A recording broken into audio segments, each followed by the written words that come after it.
निरञ्जनं नित्यम् अनन्तरूपं भक्तानुकम्पाधृतविग्रहं वै ईशावतारं परमेशमित्यं त्वं रामकृष्णं शिरसा नमामि। মানব সভ্যতার ইতিহাস যখন দেখা হয় আমরা দেখছি কিছু মানুষ, কিছু চরিত্র, কিছু ব্যক্তিত্ব পুরো জগৎ সংসারে এমন একটি চিন্তা ভাবনা তুলে ধরছে, পুরো জগৎ সংসার আলোড়িত এবং তাকে শ্রদ্ধার সাথে দীর্ঘকাল পুজো করছে। পুজো মানে তার চরিত্র এবং জীবন এবং বাণীকে খুব শ্রদ্ধার সাথে স্মরণ করছে। তো এই চরিত্রগুলির ক্ষেত্রে একটি বিশেষ চরিত্র হল যীশু খ্রিস্টদেব। যীশু খ্রিস্টদেবের জীবনের সাথে শ্রীরামকৃষ্ণদেবের জীবনের অনেক অনেক মিল পাওয়া যায়। তো এই চরিত্রগুলোকে আমরা যখন একটু বিশ্লেষণ করছি দেখছি মোটামুটি ৩-৪টি ধরনেরই, মূলত ৩ ধরনের চরিত্র আমরা খুঁজে পাই। কিছু পণ্ডিত ব্যক্তি যাদের পাণ্ডিত্য জগৎকে আলোকিত করেছে, তাদের সাধারণভাবে আমরা বৈজ্ঞানিক টাইপের বলি, পণ্ডিত মানুষ, ম্যাথমেটিশিয়ান, বৈজ্ঞানিক এই টাইপ। তাদের শিক্ষা, চিন্তা ভাবনা জগতে অন্তত আধুনিক সভ্যতার যে বিকাশ, সমাজ ব্যবস্থা, আর্থিক উন্নতি, ইকোনমিক্যাল ডেভেলপমেন্ট, ব্যবসা বাণিজ্য, শিল্প, তার প্রতি তাদের একটা কন্ট্রিবিউশন আছে। তারাও সকলে শ্রদ্ধেয় ঋষি। স্বামীজি বলছেন এনারা সকলে ঋষি। দ্বিতীয় পর্যায়ের মানুষ হচ্ছে, প্রথম পর্যায়ের মানুষদের মূল বৈশিষ্ট্য হলো তাদের বুদ্ধি বা ধী শক্তি মানে একটা চরম সীমা পর্যন্ত চলে গেছে। দ্বিতীয় পর্যায়ের মানুষ আমরা দেখছি তারা তাদের হৃদয় এবং বুদ্ধি দুটো একসাথে সমপরিমাণ কাজ করছে, তাদের মনীষী বলা হয়। বা আমাদের মধ্যে যারা বিশেষ করে স্বাধীনতা সংগ্রামী মানুষ, তাদেরকেও আমরা ওই ক্যাটাগরির মধ্যে আনতে পারি। এতে একটা নাম দেওয়া যায়, মাদার টেরিসা, এই একটা বড় চরিত্র, তাদের বুদ্ধি এবং হৃদয় দুটো একসাথে কাজ করেছে। তো মানুষ তাদেরও পুজো করছে। তৃতীয় কিছু মানুষ, অতি অল্প সংখ্যক, তারা মূলত একটা নাম আমরা বুঝতে পারি না বলে আধ্যাত্মিক বা স্পিরিচুয়াল একটা শব্দ দিয়ে বলছি। তাদের বুদ্ধি, হৃদয় এগুলো সব সীমা অতিক্রম করে যেন তাদের আর কোনোভাবে তাদের ধরতে পারছি না, ধরা ছোঁয়ার বাইরে, এইরকম মানুষদের মূলত অবতার পুরুষ বা ঈশ্বরের একটি প্রতিনিধি, দূত, অ্যাঞ্জেল বলা হয়। তো সেই কয়েকজন চরিত্র ভেতরে যীশু খ্রিস্ট একজন। আগে বলা হলো যে যীশু খ্রিস্টদেবের জীবনের সাথে শ্রীরামকৃষ্ণদেবের অনেক মিল পাই আমরা খুঁজে পাচ্ছি, দেখছি। তো যীশু খ্রিস্টদেবের প্রধান কিছু কিছু বৈশিষ্ট্য হলো তার পড়াশোনা ছিল না, মানে শিক্ষা দীক্ষা একেবারে শূন্য, বাবা মা অতি গরিব। এবং তাদের আরেকটি বৈশিষ্ট্য শ্রীরামকৃষ্ণের সাথে, যে শ্রীরামকৃষ্ণের বাবা মাকে দেশ ছাড়তে হয়েছিল, গ্রাম জন্মস্থান, এর বাবা মাকে জন্মস্থান ছাড়তে হয়েছিল ছেলের কারণে। শ্রীরামকৃষ্ণদেবের বাবা মাকে ছাড়তে হয়েছিল সত্যকে আঁকড়ে ধরার কারণে। কিন্তু মোটামুটি ঘটনাটা একই। তো যীশু খ্রিস্টদেবের বাবা মা সকলে আমরা মোটামুটি একটা আইডিয়া আছে যে বর্তমান যেটা ইসরায়েল দেশ, সেখানে একটি ছোট্ট গ্রাম ন্যাজারেথে তার আসল বাবা মার বাড়ি ছিল। কিন্তু তার বাবা মা এটি দৈব স্বপ্নকে, যেমন অবতার পুরুষদের জীবনের এটি একটি কমন বৈশিষ্ট্য বা ফ্যাক্ট, যে অবতার পুরুষদের জীবন এই জগতে কর্ম বা কর্মফলের দ্বারা বন্ধনে আবদ্ধ হয় না। আমরা সাধারণ মানুষ, আমাদের জন্ম হয় পিতামাতার কাছে কর্মের পরিণতিতে, পূর্ব জন্মের কর্মের পরিণতি। কিন্তু অবতার পুরুষেরা আসেন এই জগতের একটি নির্দিষ্ট মিশন নিয়ে, এবং স্বয়ং ঈশ্বর শরীর ধারণ করেন। শরীর ধারণ করবার কারণে তাদের যেহেতু কর্ম এবং কর্মফল থাকে না, তাই সেই কারণে একটা দৈব ভাব নিয়ে তাদের এই জগতে আসা। তো যীশু খ্রিস্টের ক্ষেত্রেও তার বাবা মা স্বপ্ন পেয়েছে, দৈবাদেশ পেয়েছে, তাদের একটি সন্তান আসবে। তাদের তখন বিবাহ হয়নি, তারা মা কুমারী মা ছিলেন, তারই সন্তান। যীশুদেব বাবার নাম যোসেফের সাথে তার একটা ভালোবাসার সম্পর্ক ছিল। তো সেই অবস্থায় যীশু খ্রিস্ট তার মায়ের গর্ভে আসেন। তো তাদের চলে আসতে হয় সেই বেথলেহেম শহরে অফিসিয়াল কাজকর্মের কারণে। এখন যেমন চলছে এসাইয়া, ওই এসাইয়া ছিল, একটা নাম অন্য কিছু ছিল। তো সেখানে যীশু খ্রিস্টদেবের জন্ম হয়। এই যখন জন্ম হয়ে গেল যীশু খ্রিস্টদেবের, বাবা মা দেখছে এক উজ্জ্বল জ্যোতিষ্ক ছেলে, উজ্জ্বল ছেলে, তার রূপ ফেটে বেরোচ্ছে, জ্যোতি বেরোচ্ছে। আর এই খবরটা তখন দেবদূত আকাশের উপর দিয়ে, আমরা এগুলোকে ঠিক বুঝতে পারি না, দৈব ধ্বনি, দৈব বাণী বা দেবদূত চলে যাচ্ছে আর বলে যাচ্ছে তোমাদের বেশি একটি বাচ্চার জন্ম হয়েছে, যে পরবর্তীকালে তোমাদের রাজা হবে।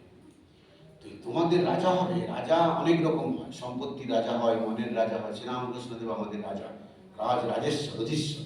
তার কোনো টাকা পয়সা কিছু নাই, বরং যতটুকু পেয়েছিল তাও ভাগিয়ে দিয়েছে, বলে টাকা চাই না। আমরা এখন কষ্টটা বুঝতে পারছি। তো তিনি সব সম্পত্তি ভাগিয়ে দিয়েছে, চাইলেই পেতেন। হিসেব করেছিলাম 10,000 টাকা, এই বাবা কয়েক হাজার হাজার কোটি টাকা হচ্ছে। ব্যাংকিং ইন্টারেস্ট, সরকারি ব্যাংকিং ইন্টারেস্ট করেছিলাম।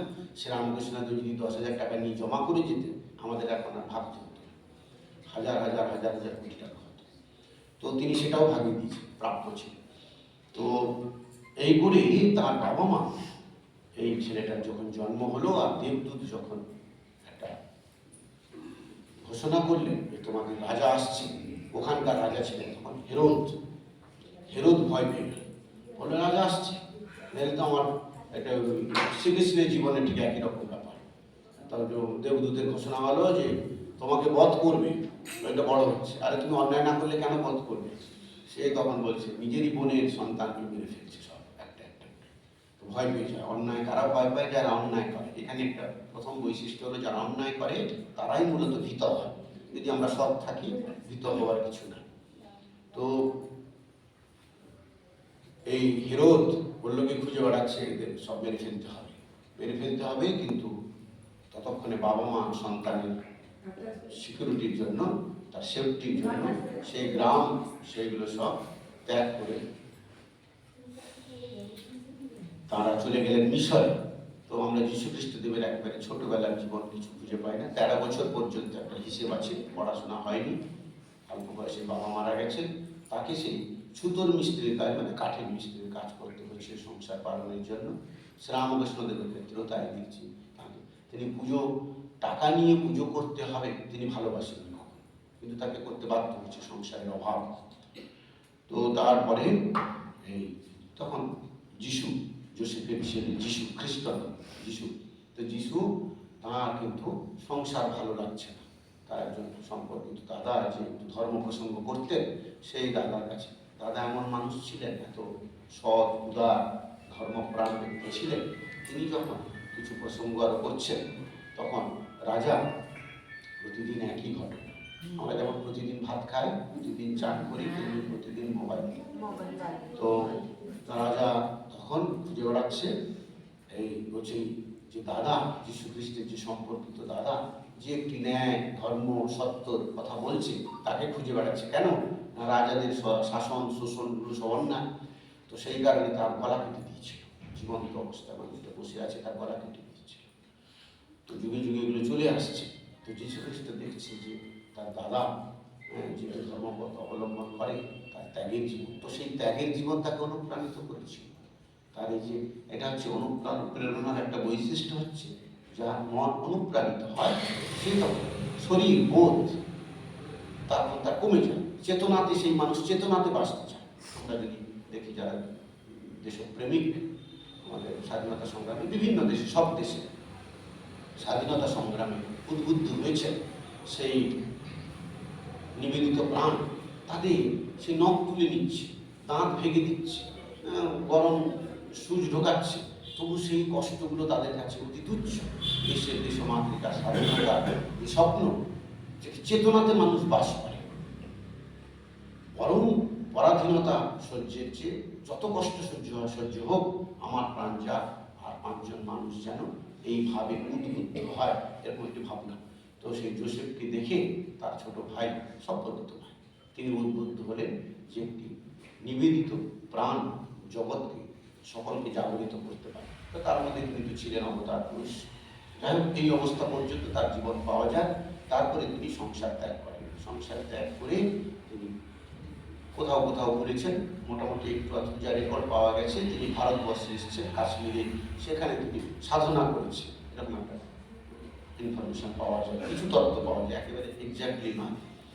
তো তারপরে আমরা তাকে পাচ্ছি 29 বছর বয়সে। 29 বছর বয়সে এই মানুষটি অবতার পুরুষদের একটি বৈশিষ্ট্য হলো জীবনের কিছুটা অংশ তাদের সকলকে সাধনা করতেই হয়। মানে প্রত্যেককে পাচ্ছি, বুদ্ধদেবকে পাচ্ছি, রামচন্দ্রকে পাচ্ছি, শ্রীকৃষ্ণকে পাচ্ছি, শ্রীরামকৃষ্ণদেব পাচ্ছি, প্রত্যেক অবতার পুরুষ কঠিন কঠোর সাধনা করেছেন কিছুদিন সময়। তো যদিও যীশু খ্রিস্টের এই জীবনটা পাওয়া যায়নি, তবু মোটামুটি একটা ধরে নেওয়া যাচ্ছে যে তিনি নিশ্চয়ই সাধনা করেছিলেন। কেন না, তার পরের অংশতে, তারপরে তিনি 29 বছর থেকে 33 বছর, 4.5 বছর 5 বছরই তিনি জীবিত অবস্থায় ছিলেন।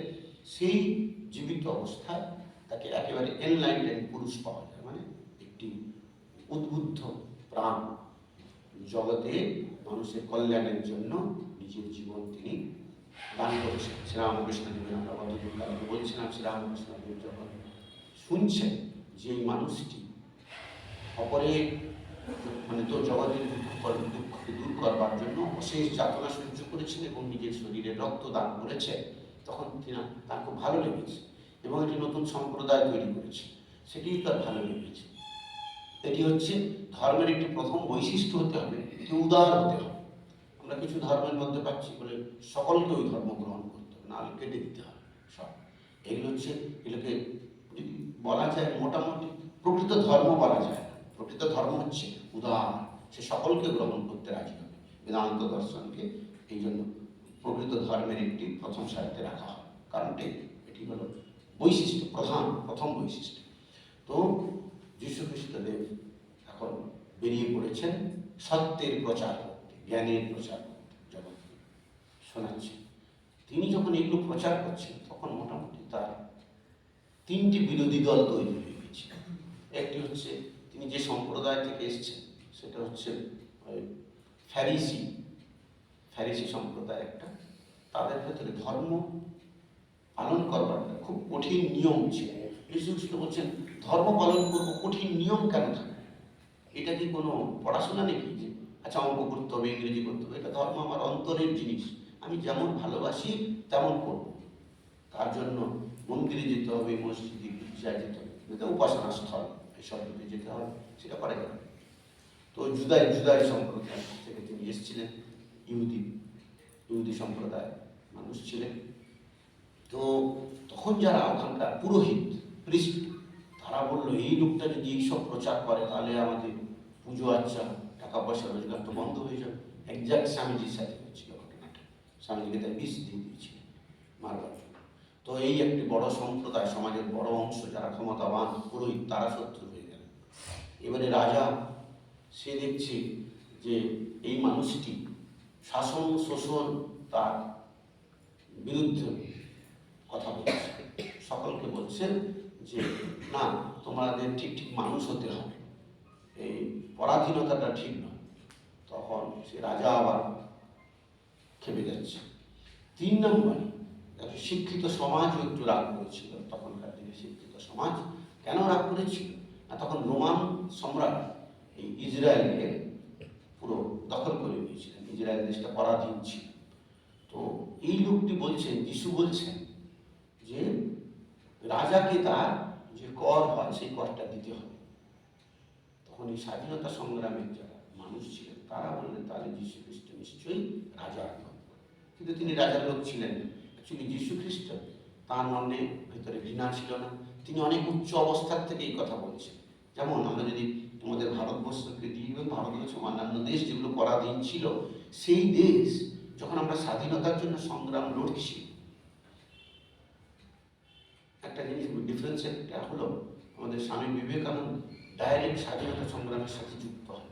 তার একটা কারণ ছিল, তিনি চেয়েছিলেন আগে দেশের মানুষের জীবন চরিত্র শিক্ষা তৈরি হোক, স্বাধীনতা আসতে সময় লাগবে, কিন্তু তার কারণ ছিল যে মানুষগুলো ঠিক তৈরি হয় এবং তার ফল আমরা দেখতে পাচ্ছি। যে কারণে আমরা স্বাধীনতা পাই না কেন, শুধু ভারতবর্ষ নয়, চায়নাতে যান এখন অশেষ শোষণ, সরকারের একটা শোষণ আছে, কমন মানুষ সব দেশে একটা কমন জিনিস।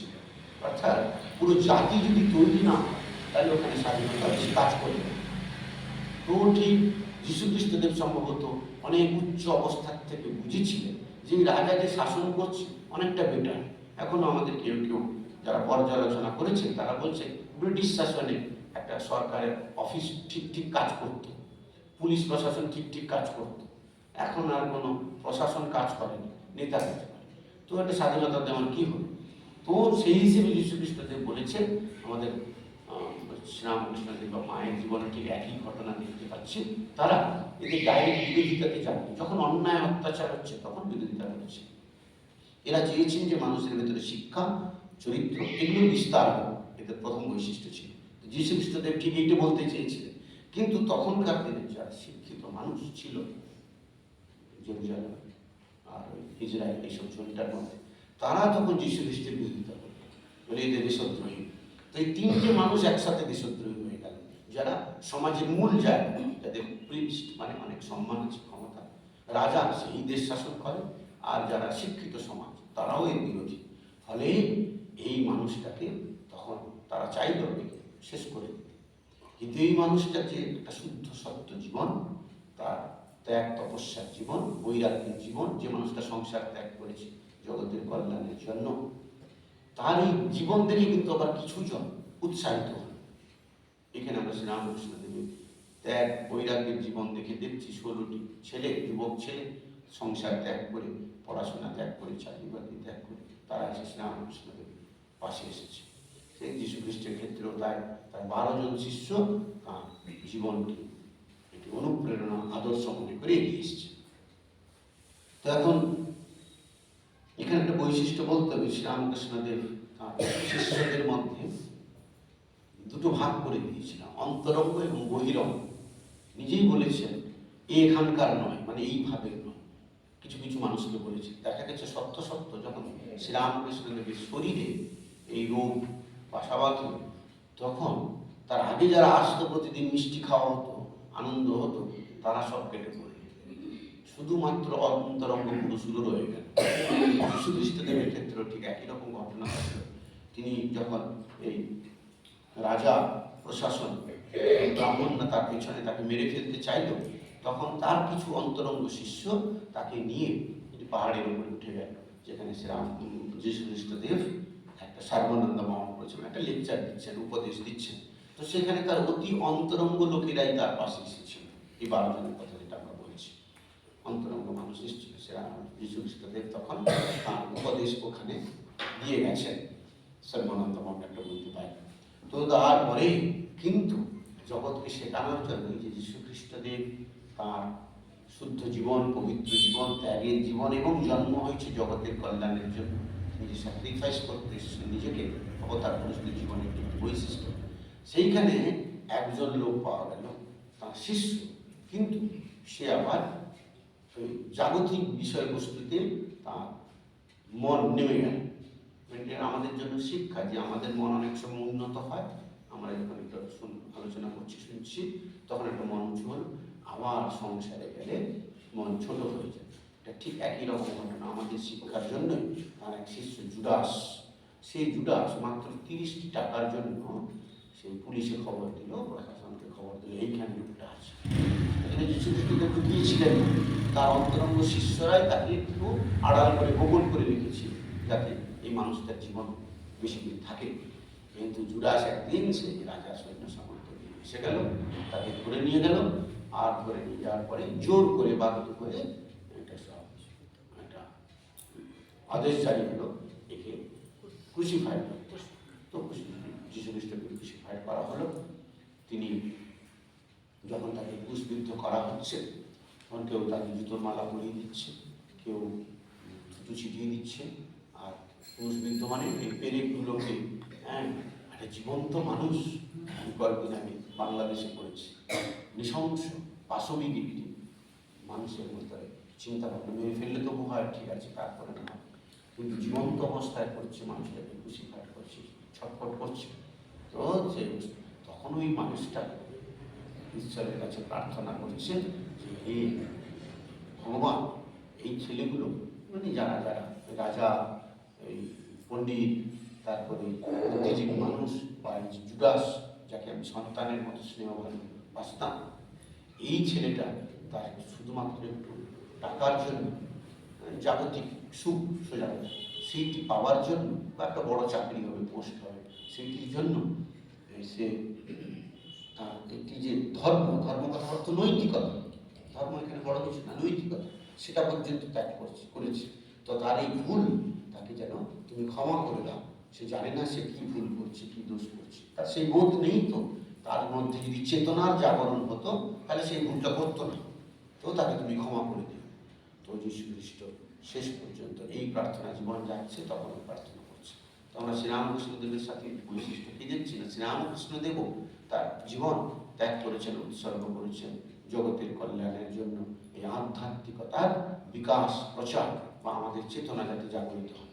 ডিফারেন্স এইখানে, যীশু খ্রিস্টকে কিন্তু জোর করে ক্রুসিফাই করা হচ্ছে। তার এই যে ত্যাগ বা স্যাক্রিফাইস, সেটা মূলত একটু জোর করে। তিনি তো নিজে স্যাক্রিফাইস হতে জাননি, কিন্তু শ্রীরামকৃষ্ণদেবের জন্য স্বামীজি বলছেন অবতার বরিষ্ঠ, যতজন অবতার পুরুষ খুঁজে পেয়েছে স্বামীজি সবই একেবারে এই ছিল, মানে হৃদয়ের সাবজেক্ট ছিল।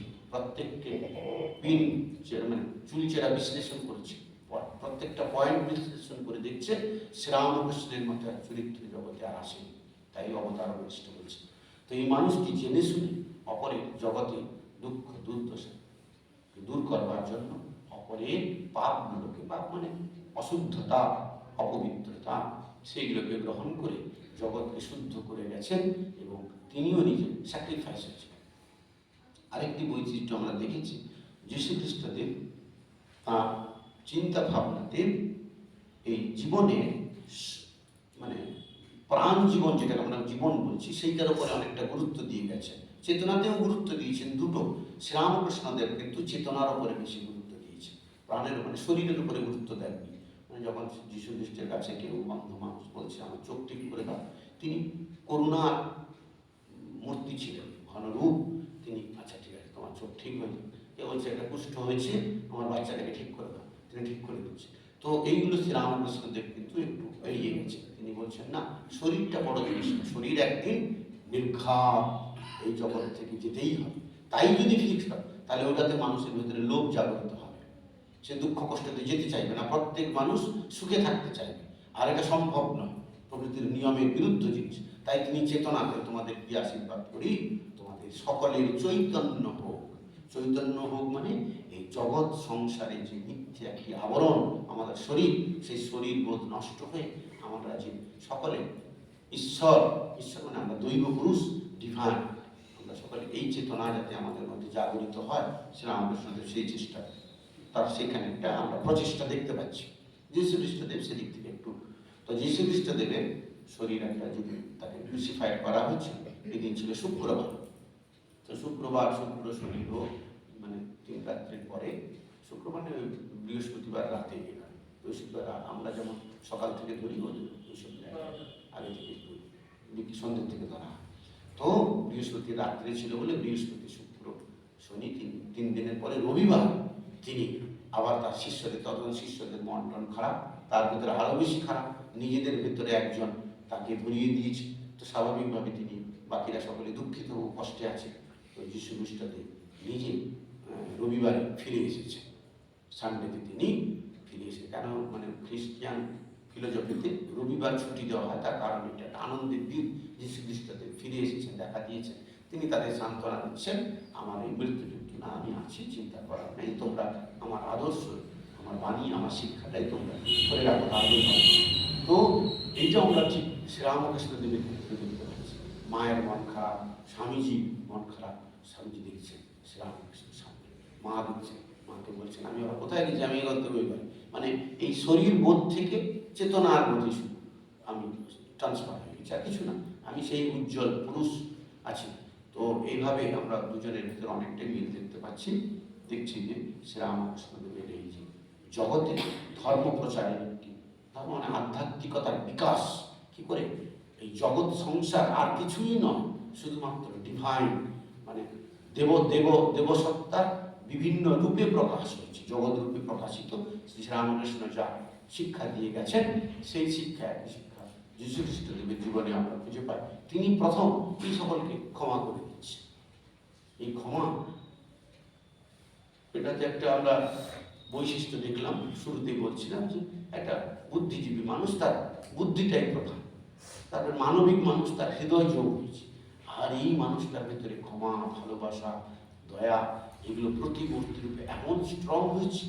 তার এই যে 33 বছরের জীবন, স্বামীজির 39 বছরের জীবন, এগুলো প্রধান হয়। শ্রীরামকৃষ্ণদেবের 50 বছরের জীবন কেউ আমরা আলোচনা করি না যে 50 বছর, না, এদের এই দয়া, ভালোবাসা, স্নেহ, ক্ষমা, এই যে ফরগিভনেস, যেগুলো আমরা, এই বৈশিষ্ট্যগুলো এত স্ট্রং হয়ে গেছে জগৎ এইগুলোর জন্য তাদের মনে রাখছে। তো যীশু খ্রিস্টদেব এভাবে যখন তিনি তার সর্বানন্দ মাউন্ট পর্বতের ওপরে গিয়ে শিক্ষাগুলো দিচ্ছেন, তার শিষ্যরা সেগুলো মনে রেখেছেন, কেউ লিপিবদ্ধ করেছেন। তো সেগুলো পরবর্তীকালে আমরা পাচ্ছি। তিনি বলছেন কি, বলছেন আমি এবং আমার পিতা এক, এবং আমরা সকলে ঈশ্বরের সন্তান।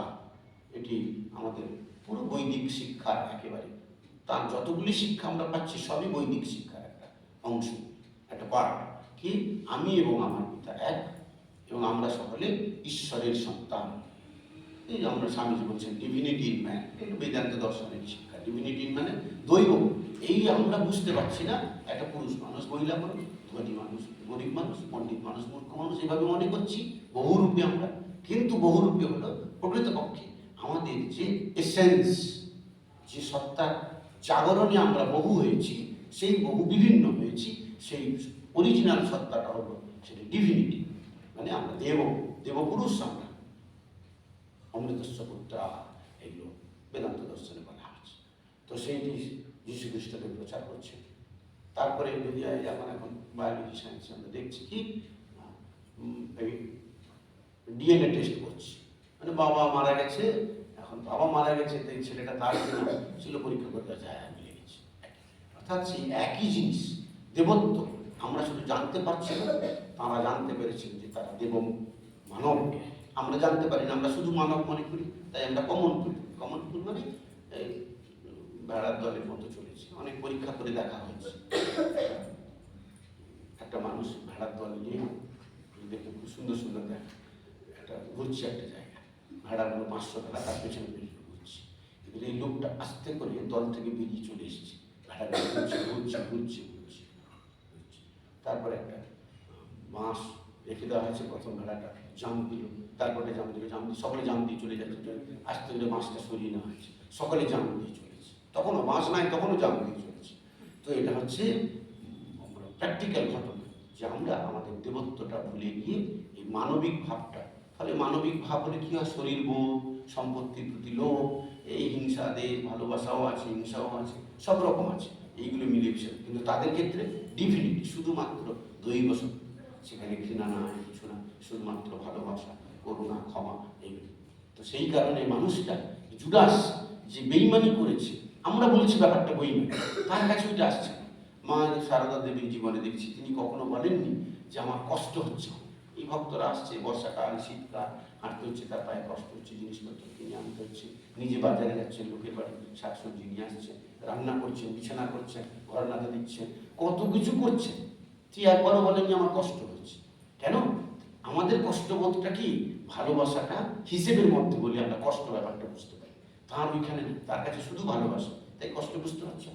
ঠিক যীশু খ্রিস্ট দেব তাই ক্ষমা করে গেছে। তিনি বলছেন, যীশু খ্রিস্ট বলছেন যে পিতা মাতাকে ভক্তি করে। তো এটা একটা আমাদের নৈতিক জীবনের প্রধান বৈশিষ্ট্য, respect to elders, senior, respect to all. এটা একটা না হলে এইটি জীবনের শুরু একেবারে। তারপরে বলছেন যারা শুদ্ধ পবিত্র তাদের কাছে ঈশ্বর ধরা দেয়। এই purity, sanctity, this is the just first door of spirituality. মানে আধ্যাত্মিক জীবনে যাবার প্রথম দরজাটাই হলো শুদ্ধতা, পবিত্রতা। শারদানন্দজি মহারাজ যখন শ্রীরামকৃষ্ণ দেবের জীবন লিখছেন, সেখানে একদমই পরিষ্কার কথা লিখে দিয়েছে, শুধুমাত্র শুদ্ধতা, পবিত্রতা সহায়ে। মানে শ্রীরামকৃষ্ণ দেবের পড়াশোনা নাই, টাকা পয়সা নাই, মান সম্মান নাই, কিছু না, কিন্তু শুধুমাত্র শুদ্ধতা, পবিত্রতা এবং একটি বিষয়ের প্রতি আগ্রহ, একাগ্র মন, দৃঢ়তা। সেই দৃঢ়তার কারণে তিনি আধ্যাত্মিক জীবনে পুরো রাজরাজেশ্বর হয়ে গেছে। তো যীশু খ্রিস্ট দেব তাই বলছেন, পিউরিটি, স্যাংটিটি, এইটা সকলের চাই। এবং সেখানে একটি উদাহরণ দেওয়া হচ্ছে যে বাচ্চাদের মতো ভাবনা, চিন্তা যদি হয়, সেটা একটা খুবই বড়। কেননা বাচ্চারা, শ্রীরামকৃষ্ণ একদম পরিষ্কার করেছেন যে বাচ্চাগুলো তাদের কোনো নাই, জগতের বিষয় বোঝে না তো, একটা চকলেটের কারণে একটা সোনা দিয়ে দেবে, সে একটু চকলেটটাই বোঝে জানে জগতের প্রধান বস্তু। তো সে অত বিষয় বুদ্ধি তার মধ্যে প্রবেশ করেনি, নিঃস্বার্থপর, বাচ্চারা নিঃস্বার্থপর। সেই কারণে শিশুদের মতো মানে ঈশ্বরের আরেকটি প্রকাশ হল শিশু না, কারণ দুটো বস্তুর ভেতরে ঈশ্বরের মধ্যে স্বার্থপরতা নেয় আর শিশুর মধ্যেও স্বার্থপরতা নেয়। সে নিজে খায়, সেটা খেয়ে আরেকজনকে খাওয়ায়। যদিও একটু ছোটো দেয়, আমার সব পড়তো বাচ্চাগুলো, তো চকলেট নিচ্ছে একটু দিয়ে একটা খাচ্ছিস, একটা বাড়ির থেকে নিয়ে এসছি লেজ খাচ্ছি ক্লাসের মধ্যে, কি খাচ্ছিস রে, বের করে দিচ্ছি, ব্যাগের তো ঢোকানো হচ্ছে, টেনে খাচ্ছি, এই দেখি আমি বের করছি, ভয় একটু দিয়ে আমাকে দিল, একটু নখের মধ্যে আসবে, এটা খাচ্ছি এঁঠো, আরেকজনকে দেওয়া যায় না, সেই বোধ সরল সরল। তো শিশুর সরলতা হচ্ছে ঈশ্বরের একটি বৈশিষ্ট্য। সেই বলছে শিশুর মতো সরল হতে পারলে তবে হচ্ছে ঈশ্বরের দ্বারে ঢোকা যাবে। তারপরে বলছে ঈশ্বর কি দেখেন না, সম্পত্তি টম্পত্তি দেখেন, সেখানে তার ভক্তি প্রধান, অনুরাগ। তো এই যে ভক্তি বা অনুরাগ বা একটা ঈশ্বরের প্রতি আগ্রহ, লাভ, ভালোবাসা, লাভ ফর গড, এইটা একটা বেদান্ত দর্শনের শিক্ষা, যিশু খ্রিস্ট সেই প্রচারে বাণী করে গেছে। তারপরে বলছেন যদি কখনো আমরা অন্তত দিন দুঃখী দরিদ্র মানুষের কে সেবা করি, অন্ন দিয়ে, বস্ত্র দিয়ে, বাসস্থান দিয়ে, তাই যে বিভিন্ন, সেটিও প্রকৃতপক্ষে ঈশ্বরের সেবা। বলছেন ঈশ্বরের সেবাটা শুধুমাত্র ফুল বেলপাতা তুলছি, মিষ্টি ফল না। যদি গরিব মানুষ, দিন দুঃখী মানুষ, কারণ দিন দুঃখী আর্ত মানুষের মধ্যে এই ঈশ্বরের ভাবনা, চিন্তা, প্রকাশ, তিনি ওভাবে বেশি প্রকাশিত জগতে। কেন প্রকাশিত না, সাধারণ 5 জন 10 জন মানুষ যাতে সেই দুঃখ অনুভব করতে পারে। তিনি নিজে ধনী হয়ে আছেন, ধনী মানুষের সংখ্যা কম, গরিব মানুষের সংখ্যা অনেক বেশি। তবু এই 5 জন ধনী মানুষ, 500 জন গরিব মানুষ, তবু চিন্তা আসছে না। আমাদের আসা উচিত যে আমার এই ধন সম্পত্তির ব্যবহার, ইউটিলিটি, উপযোগিতা একমাত্র যদি আমি কিছু ভালো কাজ করতে পারি। ভালোই গরিবদের হয় না, বেদান্ত দর্শনের শিক্ষা স্বামীজি একদম পরিষ্কার বলে দিয়েছে। এর দ্বারা এই গরিব গরিব রয়েই যায় সারা জীবন। গরিব যুগে যুগে কোন সভ্যতা কোন দেশে দেখা, আমেরিকাতে লোকে বিক্রি চায়, আমরা মনে করি আমেরিকা, ওখানে লক্ষ লক্ষ মানুষ বিক্রি করে। দুবাই, আমির শাহী, প্রচুর শুধু টাকা আর টাকা, কারণ ওই পেট্রোল তো লিকুইড সোনা বলে, পেট্রোলকে লিকুইড সোনা বলে, মানে শুধু টাকা। সেই সব দেশেও হাজার হাজার মানুষ বিক্রি করছে। তো জগতে সর্বত্র এই গরিব দিন দুঃখী মানুষ পড়ে আছে। তো কিন্তু ধনী মানুষের মনে যদি ভালোবাসা জন্ম না আনে, তাহলে আর ভালোবাসার দ্বারা কি হবে, অ্যাকচুয়ালি ওই লোকটা থাকলো তেমন বললো, সে গেল তো সে বড় লোক হয়ে গেল, আর একটা গরিব জন্ম হবে। কিন্তু আমার মনে যে একটি ভালোবাসা তৈরি হলো, তৈরি করবার জন্যই ঈশ্বর তিনি গরিব দুঃখী রূপে রয়ে গেছে। তো আমরা তো এখন যে একটা বড় লোক আর বড় লোকের তো সেবা করবেন, সে প্রশ্নই নাই। যা সেবা করতে যাবে তার সম্মানে রাখবে, বললে তুই আমাকে দান দিতে এসেছিস। যাত্রাতে শ্রীরামকৃষ্ণদেব বলছে, রাজা সেজেছিল, সেই সময় একটা শাল দিতে গেছে, সে পায়ে মারিয়ে চলে গেল। হ্যাঁ, পরে বলছে আমি তখন রাজা সেজেছিলাম না, আমার সম্মানে রাখবে, আমি শালটা দিতে পারবো, এখন দাও আমাকে। এখন তো সে গরিব অ্যাকচুয়ালি, এখন চাইছি। তো শ্রীরামকৃষ্ণ উদাহরণ ওইটা বলছে যে ধনী লোকের সেবা করা যাবে না, ধনী লোক সেবা নেবে না, খেপে যাবে, গালি দেবে। তো তার যে গরিব, এখন এই গরিবের জন্য করতে গেলে প্রকৃতপক্ষে দান দিলে হবে। নিজের মনের ভালোবাসা, যে হৃদয়ে যদি ভালোবাসা, এই মানুষটা তাকে ক্রুশবিদ্ধ করছে, চরম শত্রু, তবু তিনি তাদের ভালোবাসছেন, ঈশ্বরের কাছে ক্ষমা প্রার্থনা করছেন। এরা সকলে কিন্তু মনে থাকে যাবে, ঈশ্বর স্বয়ং ভগবান যখন এদের ক্ষমা প্রার্থনা করছেন না, এদের সব ক্ষমা লুপ্ত হয়ে শেষ হয়ে গেছে। গিরিশ ঘোষ দিচ্ছে বেদম গালি, বেদম গালি দিচ্ছে, অন্যায় আবদার। শ্রীরামকৃষ্ণদেব সাদা সিদ্ধি লোক, বলছে তো আবদার শুনতে যাবো কেন, তখন আমি তো ধার করিনি, খাইনি, তো গালি শুনতে যাবো, তো বেদম গালি দিচ্ছে। গালি দিয়ে আবার অভিমান করছে, বলছে তুমি যদি অবতার পুরুষ হও তাহলে তুমি আমার কাছে আসবে, আমি যাবো না, যাবো। তা গালি দিয়েছে, ঠিক আছে, বুঝতে পেরেছে গালি দিয়েছে, ভুল হয়ে গেছে, তা নিজে চলে গেলেই পারত। এটা হচ্ছে সাধারণ মানুষ, নিজে চলে যেত। সাধারণ মানুষ ছিলেন, জগতে একটি অবতার পুরুষের লীলা সঙ্গী, তাঁর এই যে দৃঢ় বিশ্বাস, সেই লোকটি অবতার আসতে বাধ্য, আর এই বিশ্বাসের কারণে অবতার ছোট হয়ে গেছে, ভক্ত বড় হয়ে গেছে। ভক্ত ঠিক ভক্ত, ভক্ত বড় হয়ে গেছে, ঈশ্বর ছোট হয়ে গেছে। তাই তিনি নিজে, এই গিরিশ কই গেলি, বলছে তুমি যদি না আসতে, তার প্রথম উত্তর কোথায় প্রণাম করবে, ক্ষমা চাই যেতাম। বলছে তুমি যদি আজকে না আসতে, কেমন অহংকার, এটা হচ্ছে পজিটিভ অহংকার। তুমি যদি না আসতে তাহলে ভারত না, তুমি অবতার পিছনে তুমি আর 5 জন আমাদের মতো সাধারণ, আমি সাধারণ, তাই আমি গালি দিয়েছি তোমাকে। তুমি অবতার, তুমি ক্ষমার প্রতিমূর্তি, দয়াময়, তোমার এই নাম দয়াময় হতো না, তবে তুমি সাধারণ। ক্ষমার প্রতিমূর্তি, এগুলো সব মিথ্যে। ঈশ্বরের যে বৈশিষ্ট্য, দয়াময়, কৃপাময়, ক্ষমা, এই যে করুণা পাথার, এসব মায়ের না বলে, এগুলো করুণাই যদি না থাকে, তুমি আবার কিছুই করুণা পাথার এসেছ। এখন জগতে এটা স্ট্যাম্প দেওয়া হলো, এই লোকটা অবতার পুরুষ, ভক্ত বড় হয়ে গেছে। তিনি অ্যাকচুয়ালি তিনি মনে মনে হাসছেন, এটা ঠিক ঠিক আমার লীলা সঙ্গে এসেছে। তো এইভাবে যীশুখ্রিস্ট দেব জগৎকে বলছেন, ঠিক গরিব মানুষের প্রতি যদি সেবা করতে পারো, তবে ওটা ঈশ্বরের কাছে পৌঁছবে, না হলে ঈশ্বরের কাছে পৌঁছবে। এভাবে তার অনেক শিক্ষা দীক্ষার আমরা বৈশিষ্ট্য দেখতে পাচ্ছি।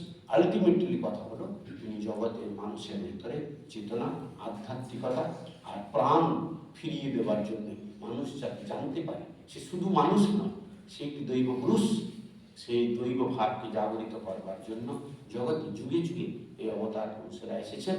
যেমন আমরা শ্রীরামকৃষ্ণদেবকে যুগে দেখছি, আর শ্রীরামকৃষ্ণদেবের নিজের যে অনুভূতি, জীবন্ত যীশুখ্রিস্ট তার সামনে, প্রত্যেকে একজন একজন সব জীবন্ত। সীতা জীবন্ত, রাম তার হাতে খেলা করছি, চল গোট জীবন্ত, বুঝতে পারছেন। আর যীশুখ্রিস্টকে বলতে পারতেন পড়াশোনা করতে সাধারণ, তিনি মা মেরি আর যীশুখ্রিস্টকে যশোদা এই কৃষ্ণ বালকৃষ্ণ মনে করতেন। কেমন দেখুন, এটা বিদেশি লোক, তাকে মানে এটা হচ্ছে সরলতা, নিজের ঘরের লোক মনে করে। তার মা এরকম ছিলেন, এই যে এসেছে সরস্বতী, এসেছে সরস্বতী জ্ঞানের দেবী, কোথায় পায়ে পড়ে বলবে আমাকে পণ্ডিত করে দাও, তা না, বলছে একটা পান্তা ভাত খেয়ে যাও, পান্তা ভাত খেয়ে যাও, আমার মজা দেখো। তো সরস্বতীকে বলছে, কে বলবে এবার, আমরা বলতেই পারবো না, ভাবতেই পারবো না। রে বাবা, পায়ে পড়ে আগে জ্ঞানটা দাও, যাতে জগৎ মনে করে সবচেয়ে বড় পণ্ডিত আমি। এটা দিয়ে দিতেন হয়তো সাথে সাথে, কিন্তু বলছে তুমি গরমে রোদে অত ঘেমে লাল হয়ে গেছো, পান্তা ভাত খেয়ে ঠান্ডাও বসে জোড়াও, এখানে মাটির ঘর, খড়ের চালাতে বসে, এরকম হচ্ছে সরলতা। তো যীশুখ্রিস্ট দেব এইভাবে জগৎকে শিক্ষা দিয়েছেন। শ্রীরামকৃষ্ণদেব দেখছেন ওই লোকটি জীবন্ত তার সামনে এসে তাকে আলিঙ্গন করে এক হয়ে গেলেন। এবং গতকাল আমরা এটা উল্লেখ করেছি, শ্রীরামকৃষ্ণদেব বিরাট ব্রহ্মের সাথে, বিরাট ব্রহ্ম মানে ব্রহ্ম, বিরাট রূপে, বহুরূপে, জগৎ রূপে, সেই একসাথে তিনি লীন হয়ে গেছেন। মানে যীশুখ্রিস্ট, শ্রীরামকৃষ্ণ এবং ঈশ্বর যে বহুরূপে প্রকাশ, জগৎ রূপে প্রকাশ এক, অর্থাৎ এই সবই আর কিছুই নয়, বহু নয়, শুধুমাত্র ঈশ্বর বহুরূপে বিস্তৃত সম্মুখে, বহুরূপে সম্মুখে তোমার ছায়া কথা খুঁজেছ, ঈশ্বর এই বহুরূপে। তো যেখানে যেখানে প্রয়োজন আছে, বলছে যিনি ধনী ব্যক্তি, শিক্ষিত ব্যক্তি, তার জন্য শিক্ষার প্রয়োজন আছে। এই শিক্ষা কি, ঈশ্বর নিজে বহু হয়ে আছে, তাদেরই পুজো করতে হবে। সেবা নয়, সেবা বললে একটা যেন সেব্য সেবক ভাব ডিফারেন্স হয়ে যায়। একাত্মবোধ অনুভব করতে হবে, কষ্ট যতক্ষণ, আনন্দ অনুভব করতে হবে, কষ্ট অনুভব করতে হবে, তবে একাত্মতা। এই শ্রীরামকৃষ্ণ, যীশুখ্রিস্ট এবং এই জগৎ এক রূপে মিলিত হয়ে গেলে ঐক্য, সেই ব্রহ্মের সাথে ঐক্য সাধনা আমাদের বেদান্ত দর্শন শিখিয়েছেন, শ্রীরামকৃষ্ণ দেখিয়েছেন, যীশুখ্রিস্ট দেবের বাণী, রচনা, জীবন, আমরা সে একই জিনিস পাচ্ছি যে এই ঈশ্বর তুমি এই লোকগুলোকে ক্ষমা করে দাও। মানে ক্ষমাই হলো অবতার পুরুষের একটি বিশেষ প্রধান বৈশিষ্ট্য, যে সেখানে তিনি দোষ দেখেন না। মানে দোষ কার দেখবে, মা বলছেন দোষ কার দেখবে, কেন না, you can change the world. এই জগৎ মানে একটা এখানে ইমব্যালেন্স, জগৎ মানে ধনী গরিব থাকবে, শীত গ্রীষ্ম থাকবে, শীতের সময় গ্রীষ্ম চাইছে, গ্রীষ্মের সময় শীত আশা করে সকালে, তাই চলে যাবে দার্জিলিং। এটি হচ্ছে ইমব্যালেন্স, একদম জগৎ অনন্তকাল, দিন রাত্রি যাই দেখবে দুটো ডিফারেন্স থাকবেই থাকবে। এবং মানুষ তার বিপরীতটা আশা করে, ওই যে বাবার ছেলে, রবীন্দ্রনাথের রচনা আছে, বাপটা বলছে সংসারের অত ঝামেলা, ছেলে হলেই ভালো ছিল। ছেলেটা বলছে বাবা খুব পেটায় আমাকে, আমার স্বাধীনতা নাই, আমি বাপ হলে ভালো ছিল। একদিনের ভেতরে ত্রাহি ভগবান ভুল হয়ে গেছে প্রার্থনা করে, আর চেঞ্জ করে দাও। তো এরকম মানুষ ইমব্যালেন্স থাকে। কিন্তু এই মানুষগুলো দেখিয়েছে দিয়েছে। অ্যাকচুয়ালি যখনই আমরা ব্যালেন্সিং অবস্থায় পৌঁছব, তখন আমাদের মানবত্ব, স্বার্থপরতা, সব ক্ষুদ্রতা, সীমাবদ্ধতা, সম্পূর্ণ সব দুর্বলতা শেষ হয়ে আমরা ব্রহ্ম অবস্থায় পৌঁছলে আমি আর ঈশ্বর এক এবং অভেদ, এইগুলি এনারা প্রচার করেছেন। ঠিক একই জিনিস শ্রীরামকৃষ্ণদেবও প্রচার করেছেন, যাতে আমরা আমাদের এই জীববুদ্ধি থেকে দেববুদ্ধিতে উন্নীত হতে পারি। ওম শান্তি শান্তি শান্তি। হরি ওম তৎসৎ। শ্রীরামকৃষ্ণার্পণমস্তু।